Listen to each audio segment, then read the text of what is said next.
Welcome to Great Minds with Lost&Found, the podcast that connects people and reimagines systems to improve mental health for youth and young adults. I'm your host, Joel Kaskinen. Lost&Found is a comprehensive nonprofit organization that aims to do more to eliminate suicide for youth and young adults in the United States. Now that you know who we are and what we're all about, let's get to the show.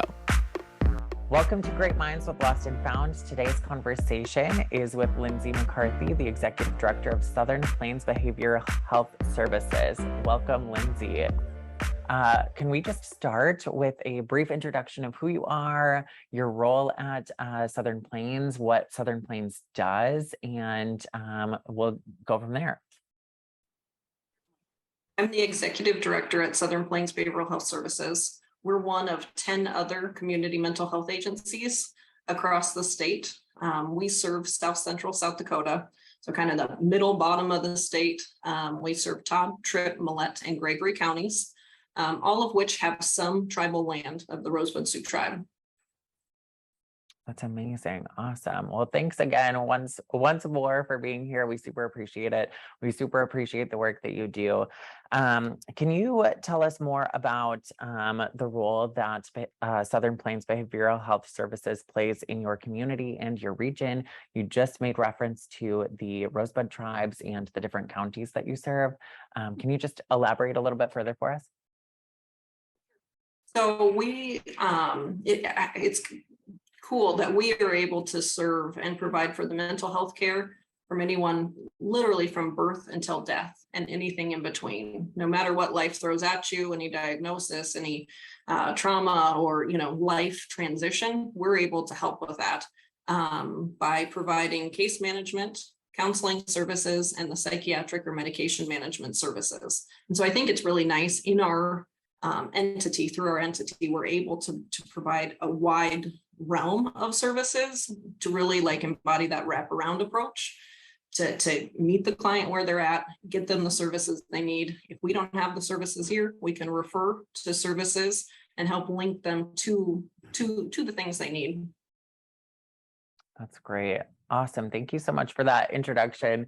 I personally am new to South Dakota. I've only lived here for a year, so I'm still learning different counties, different cities, different places. So being in connection with you, I was like, okay, I've never heard of this place. I want to know more. So that way our guests and our listeners can know more. And that way we can build this greater connection and hopefully serve, the at-large communities better here for South Dakota. So sure. And that's kind of the nice thing about, our state is broken into these community mental health agencies. Mm-hmm. And so, yes, Southern Plains is unique to the area and we're able to serve the needs of our 4 counties.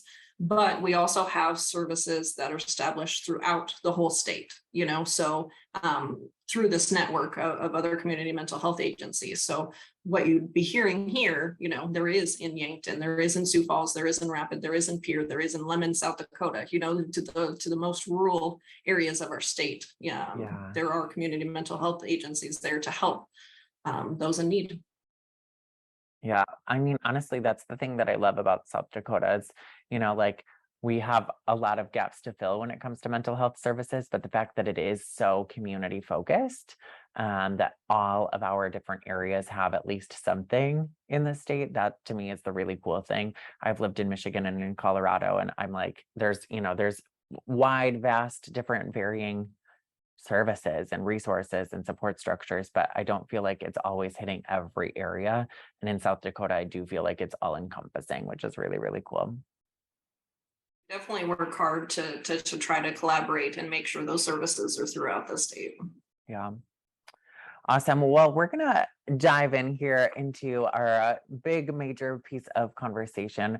So our podcast series that we are working through right now is all about the 7 strategies for prevention of suicide, rolled out and laid out by the Center for Disease Control and Prevention. So the CDC, they kind of have this big workbook, guidebook all on suicide prevention, and it's 7 strategies. And one of our 7 strategies that we're working through is strengthening access and delivery. And so that's why we're interviewing you, chatting with you today, is really kind of that access to care point. So can you share with us the access to care that you all provide at Southern Plains?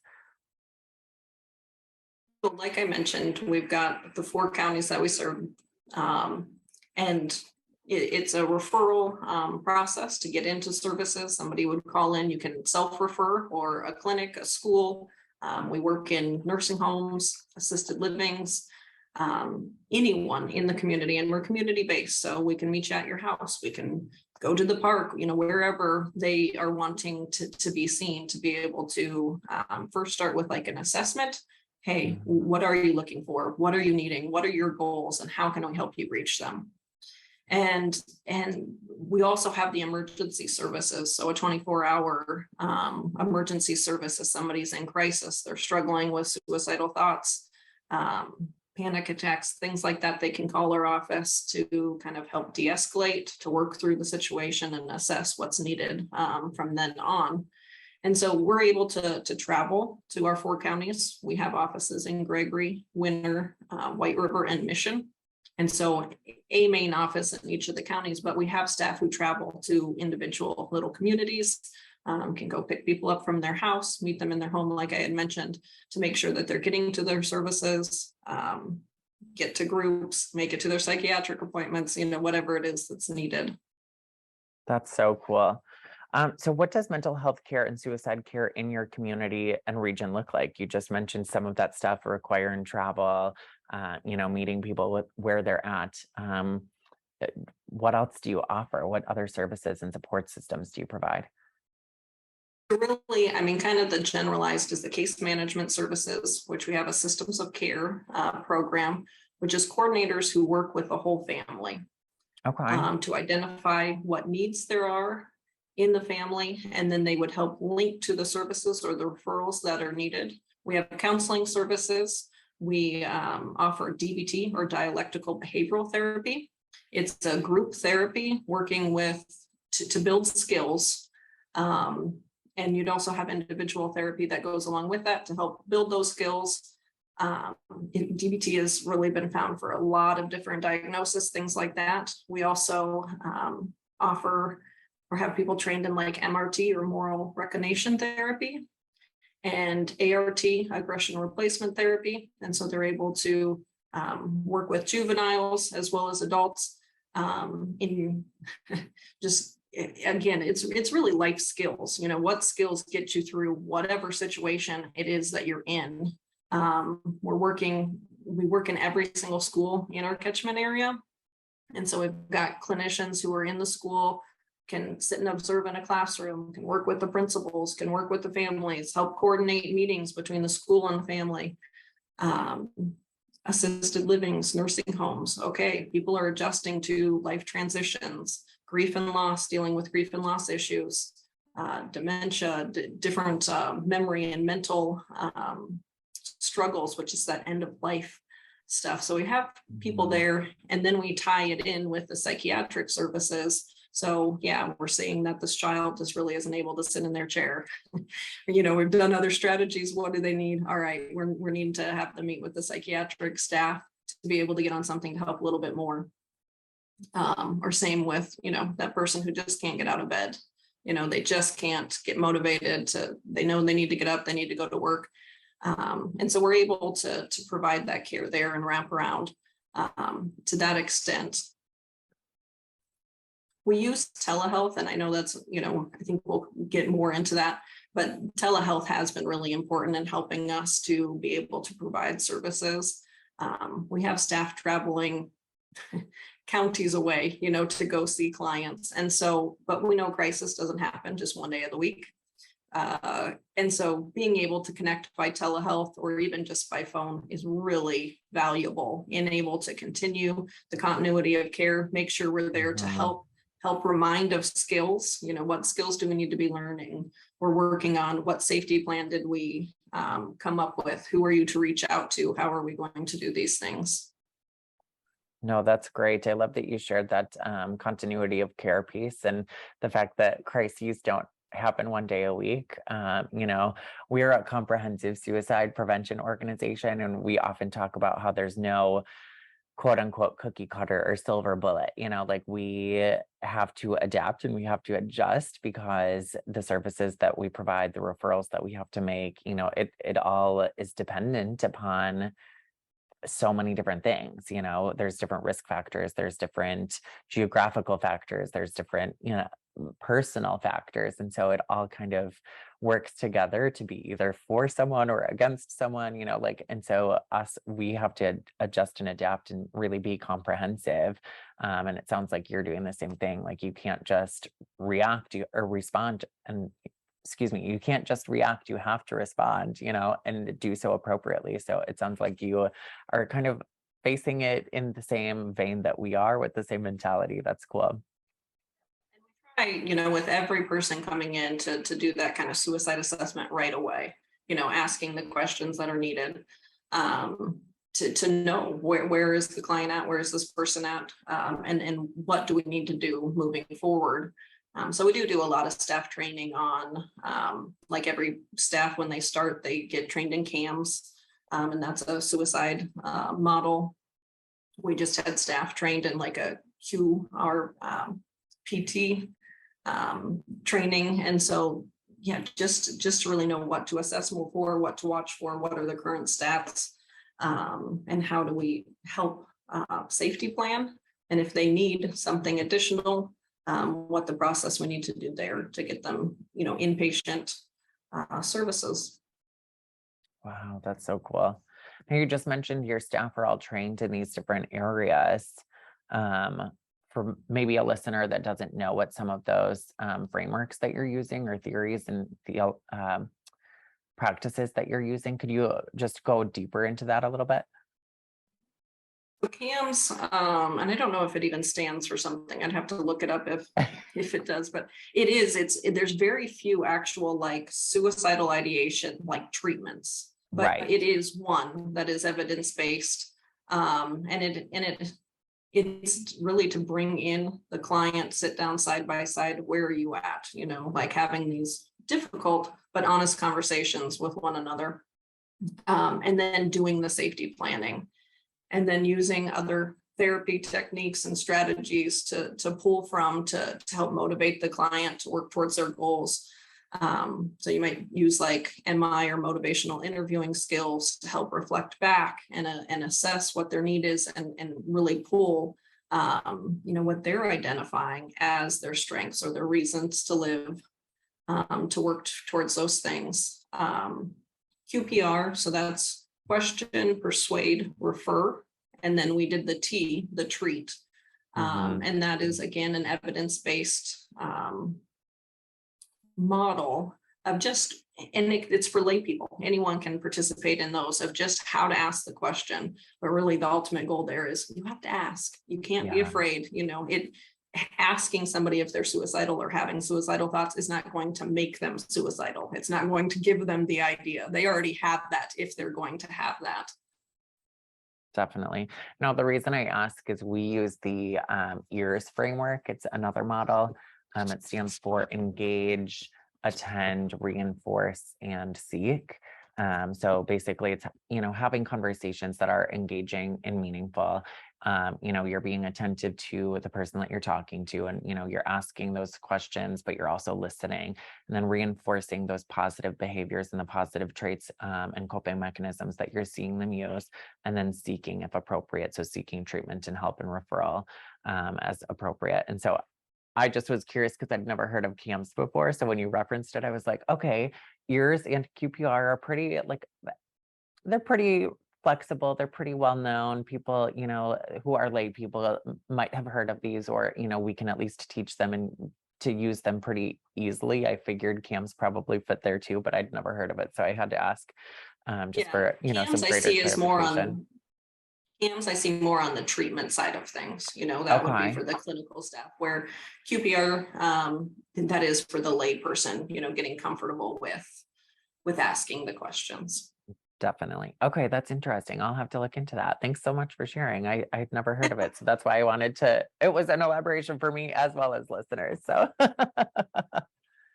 Great. Kind of staying on the topic of staff and training, if you were to ask care providers about their own mental health, what would they tell you?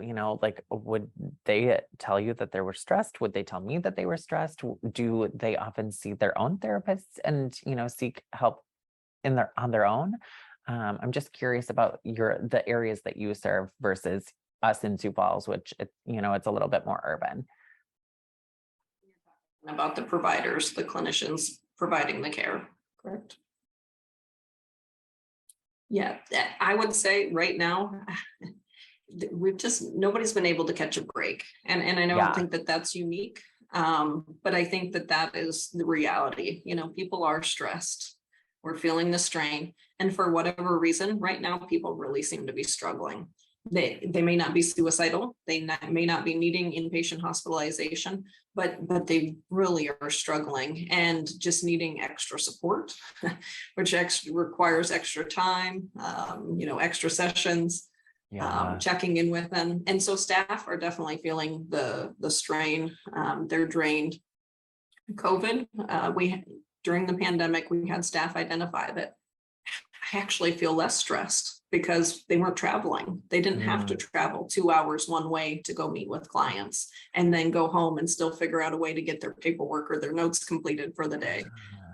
So it was a way for us to be able to get more people get in for services, get down our waiting list because we didn't have people having to travel so long throughout the day to go meet with the clients. And so then it was jump back to what was this supposed to be new reality of meeting, being in schools and can you be, and do you still have to quarantine, and because people are still getting sick and all of that. And just with what's been going on in the world, mental health. Yeah. I mean, people are seeing it as more of a priority, as something we need to be paying attention to. And so we're seeing people reaching out. We see people who want help. And we want to get them in. And so it's really that balance of being back to normal, having the old stressors of drive time, paperwork, getting people in, trying to keep our wait list down, getting those who are in crisis or highest need in for services. So I think people are really hurting and stressed, but we also really try to stress, like, you can't care for somebody else if you're not caring for yourself. And so, really watching and being aware of that personal health and having to be mindful and practice what you preach. If you're teaching the skills, you better be using the skills. So. Yeah, definitely. I think sometimes that's hard for all of us to remember because we're all such helpers, in this field. Like, we all want to help others and then we forget to help ourselves. So it's really cool that you're giving those constant reminders too. I had a thought about COVID. So you said everyone kind of going through COVID was a little bit less stressed because of less travel. You're getting back into things now. Are you still seeing the low stress levels for your staff? Or are you starting to see them increase a little bit more now with increased travel and stuff? What's that looking like as you're making that transition back into quote unquote normal? The stress level went back up. We do see staff identifying that their stress level is just higher than what it was really during the pandemic. It's higher now just because people are wanting to be back to normal, and that's both in their personal and professional lives. We want to be busy in our personal life too. Yeah. And we kind of found that it was nice to stay home at times or have an excuse to say, no, we're staying put, or we're not going to this birthday party or that, or and so, things are just busy. And so, yeah, they're feeling the stress, but people identify too that it isn't just work stress. It's the family life. Kids are playing ball again. You're wanting to go on vacations. You're doing all these things. So, yeah, I mean, the stress level is high. And like I said, I mean, we're just seeing that everybody's struggling. People are struggling right now for whatever reason. I mean, yeah, I mean, we're seeing it too. And honestly, nationwide, we're seeing it in the state of South Dakota. I don't know if you followed the suicide prevention statistics that come out, but 2021, we saw the first time that our state has ever reached over 200 deaths by suicide. Like, obviously, there's a need for the work that both you and I do, and both of our organizations are doing. And you couldn't have said it better than everyone's struggling right now. So it's just interesting that, this is the trend that we're seeing, but it's also great that we have such dedicated workers like our organizations putting in the time and energy to make other people feel seen and heard and valued, and to make ourselves feel better. Yeah. Hard Um, balance though. it is a hard balance. What is the, like, I don't know if you follow trends at all, but like, what is the trend, like in the last 5-10 years or so? Have you noticed anything different? Obviously, the world is changing, society is changing. We've seen an increase in violence. We've seen a global pandemic. Like, what trends are you noticing in your work? And I guess being a little bit more rural than we are, I'm curious about the similarities and differences. Some of the things we've seen is just mental health awareness itself has improved, that it's not just, oh, I've got poor mental health. I mean, mental health is something we all have, and we all have Yeah. to be aware of and protect and do things to support our mental health. And so I think just that kind of awareness has improved. We've also seen, kind of a decreased stigma, more openness to just talking about mental health struggles. I think the media, can help with that. But also, I mean, we have people who are, seen or have power in the community and things like that, that have no problem pulling up to our front door. They don't have to pull out back and, come in the back door, sneak in so nobody sees them. I think people are okay with saying, yep, I'm coming up to Southern Plains, or, oh yeah, that's my counselor over there, and which in our small communities, that's hard. We can't acknowledge it as professionals, and we have to have those boundaries and things like that. But yeah, I mean, I feel like some of that stigma has decreased. People are more willing, I think, to self-refer Mm, versus, having to be referred from a clinic, or, their loved one, or from a school. So that's nice to see that people are actually reaching out themselves. yeah, that's a really great point, especially in our younger generations. I think it's really cool that they're self-advocating, and they're, being advocates of their friends and their families, and, like teaching the older generations, and, even younger yet, how to do all of that. I think that is a really positive trend that we've seen, definitely. I want to kind of shift gears, talking solutions to some systemic issues or gaps, or things that we've had just systemically. This podcast, we are all about connecting people and reimagining the systems that we have in place, and we do that at a grassroots level, but also by enacting change. And so I want to talk through that a little bit, from a solution standpoint. So what kind of solutions have you come up with to address challenges of serving a rural community with limited resources? Like, you're a community-based organization. Obviously, you have needs that you have to fulfill, but you have limited resources. Can you talk us through that a little bit? Telehealth, we've already kind of touched on that, but telehealth is really valuable. Like I said, to be able to connect with people any day of the week versus just the one day that I'm out there. We were able to receive a USDA grant to provide telehealth equipment in the Todd and Millette school districts. That's amazing.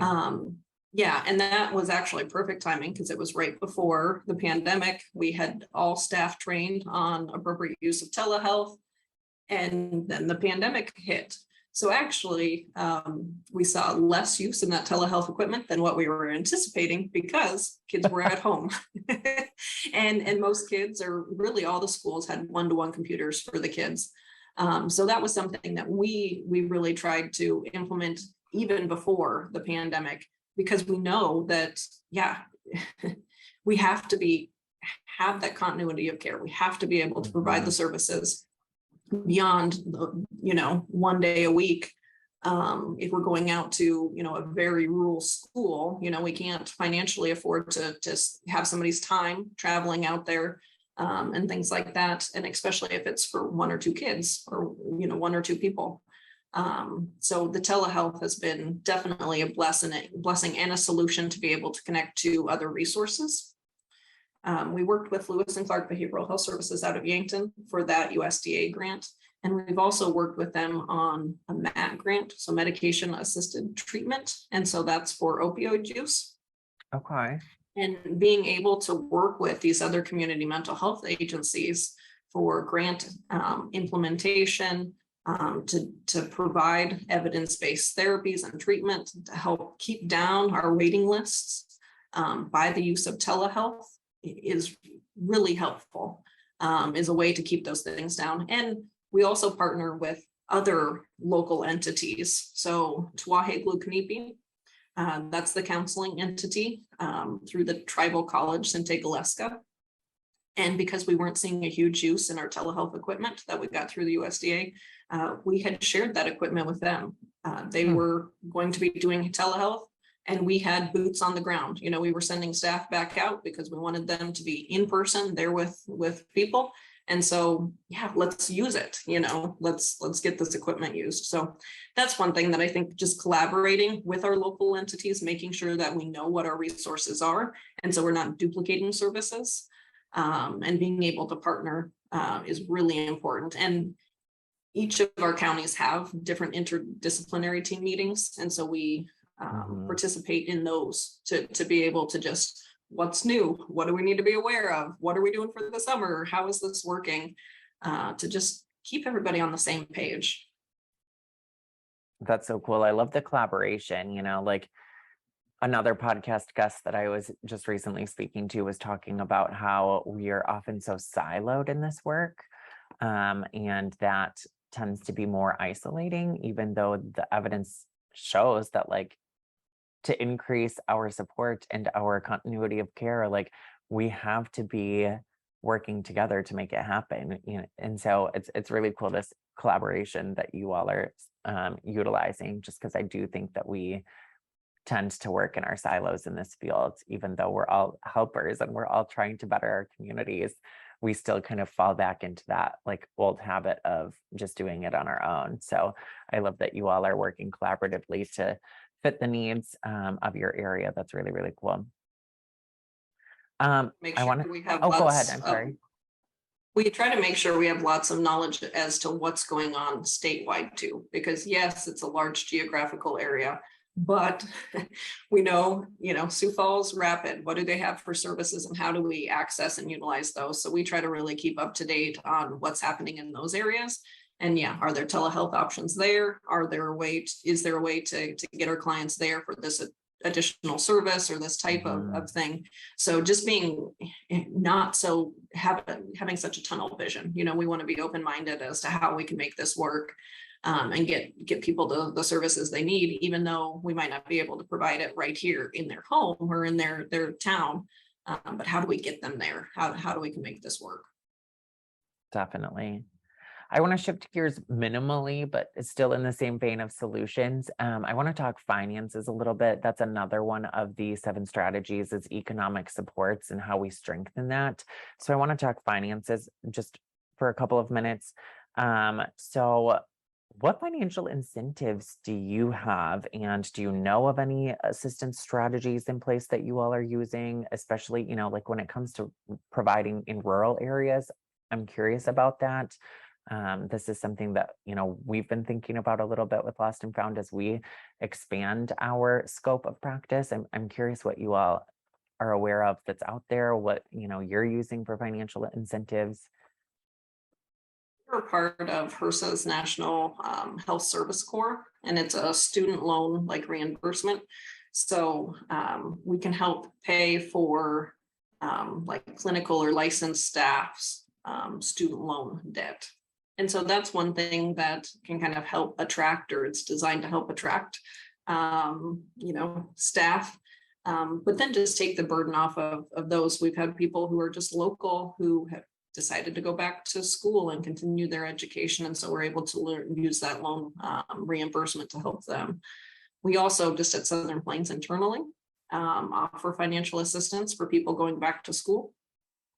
And that's one thing. It's like, yeah, we know they're in our community. We know that their heart is in the right place. They're here. They want to see things grow. And so how do we help them grow while going back to school and working? And so we're a big proponent of that. But it is hard. There's been a lot of funding coming about with COVID and just trying, it's one-time money, and that's where it kind of makes things hard of trying to increase salaries. But you really can't do that with one-time funds.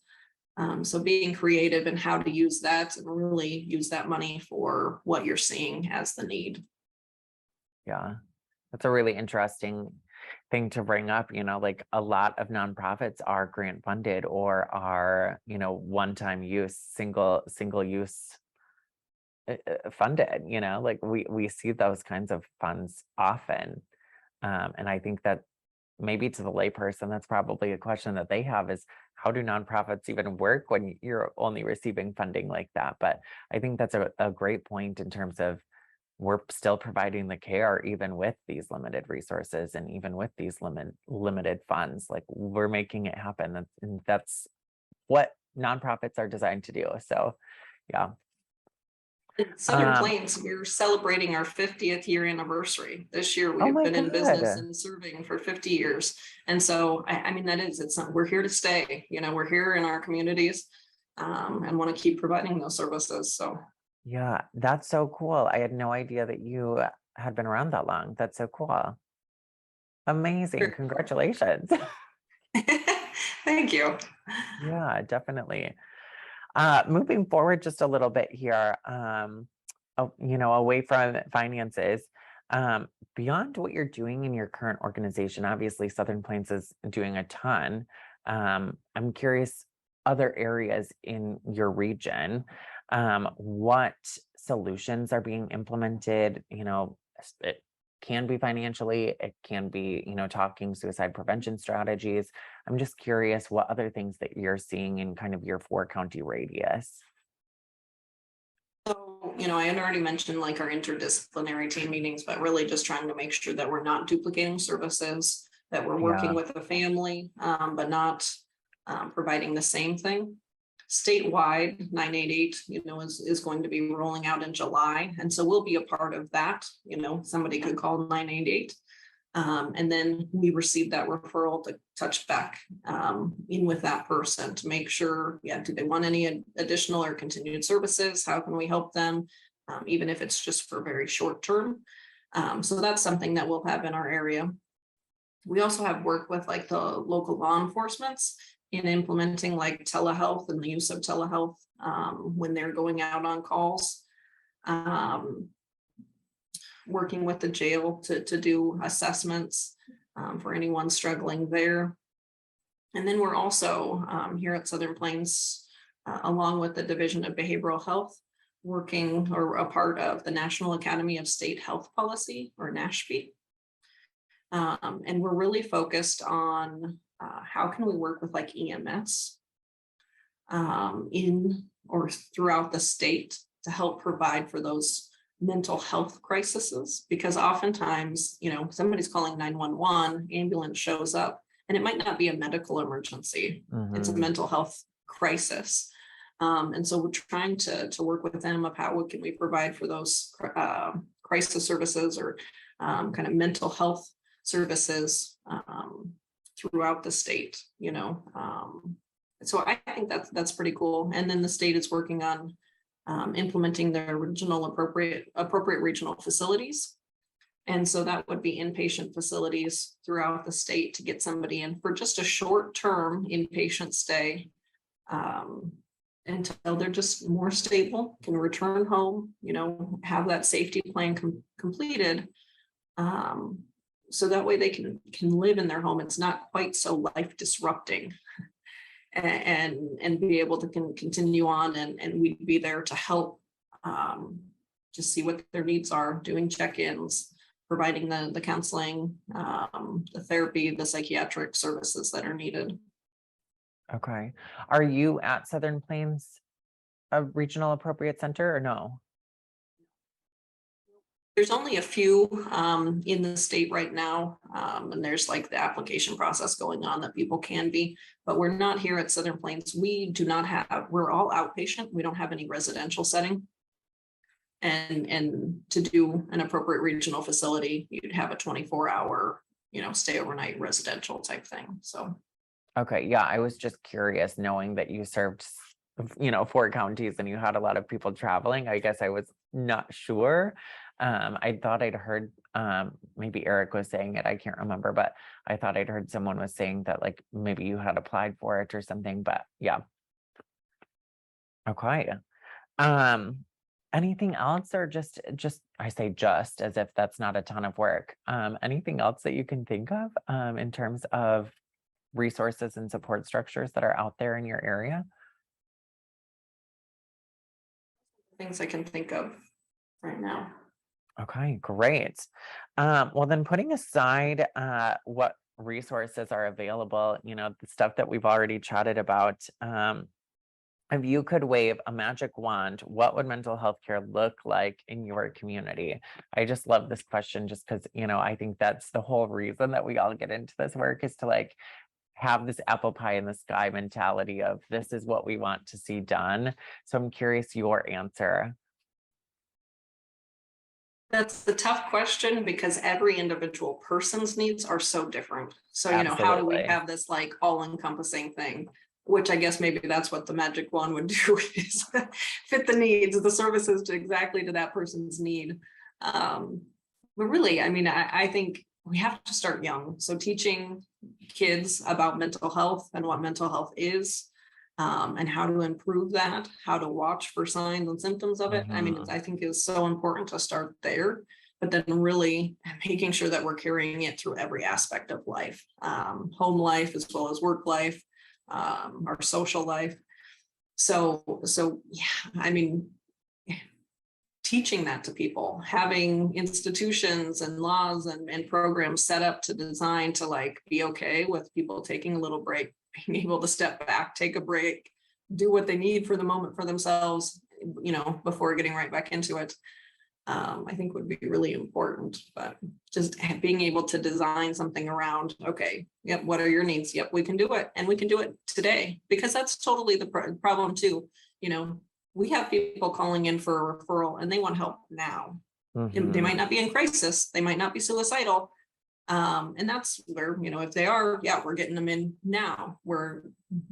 But we have a waiting list, and everywhere does.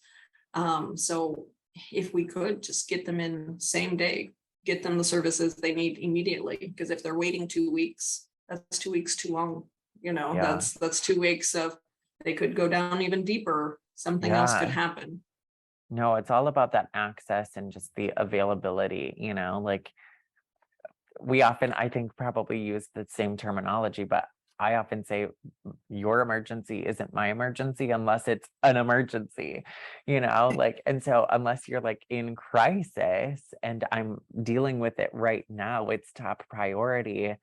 That waiting list does come into play, and I have to look through what hoops can I jump through, and how do I go through a roundabout way to make it happen tomorrow instead of today, or whatever. But I think that it's probably similar for you, but you nailed it right on the head there. Just for sake of time here, we've got a couple more minutes. I'm curious, totally off topic. It doesn't have to be related to mental health if you don't want it to be, but what's one thing that you've learned in your life that you would want to share with listeners today? Like working in mental health, I personally believe that knowledge just helps build people up, and learning from other people's experiences just betters our own mental states and beings. So if you could just share like one thing that you've learned in your life that could impact or better someone, what would that be? I'm putting you on the spot here. Yeah. I think maybe the simplest answer is we're all humans. We have to remember that we're humans. I haven't met a perfect one yet. So we need to be kind, we need to make sure that we give a little grace and just, meet the people where we're at, see things through, listen, even though we've been in a situation that might seem similar. We don't know, what they're dealing with, what else there is. And so I think, just being kind, give a little grace. That's amazing. There is not enough grace or humanity in this world, so giving a little bit of both can go a long way. That's a For great sure. answer. Is there anything that maybe you'd prepared for this interview that you didn't get to share, or anything that you would like to know about us and Lost and Found, or anything that you just want to talk about that we haven't dived into just in the last couple of minutes here? Is there anything that you can think of that you just want to get a little bit deeper with? Really, I want to thank you guys for the opportunity for having me. I think it's fun. I enjoy having these conversations, and it's fun to be able to share, especially on such an important topic of suicide prevention, mental health, all of that we don't talk about enough. So I just appreciate the opportunity to be able to share these things and have the conversation. Well, we appreciate you and your patience with our tech difficulties and sitting on the line with us for 20 minutes while we sorted it out. And we appreciate your work that you're doing. Obviously, it's very, very notable, and it's not acknowledged nearly enough. So we appreciate it as well. But thank you so much for being on with us today, Lindsey. We super appreciate it. And I hope to be in touch again and hopefully, collaborate with you in the near future. Yeah, it was my pleasure. I sure appreciate the opportunity. Awesome. Thank you so much, Lindsey. Have a great one. Thanks so much for listening. Remember to subscribe, rate, and review Great Minds wherever you listen to your podcasts. For more information about Lost and Found, go to resilienttoday.org. That's RESILIENTTODAY.org. Follow us on Facebook, Instagram, Twitter, LinkedIn, and YouTube @Resilient Today. Until next time, do more and stay well.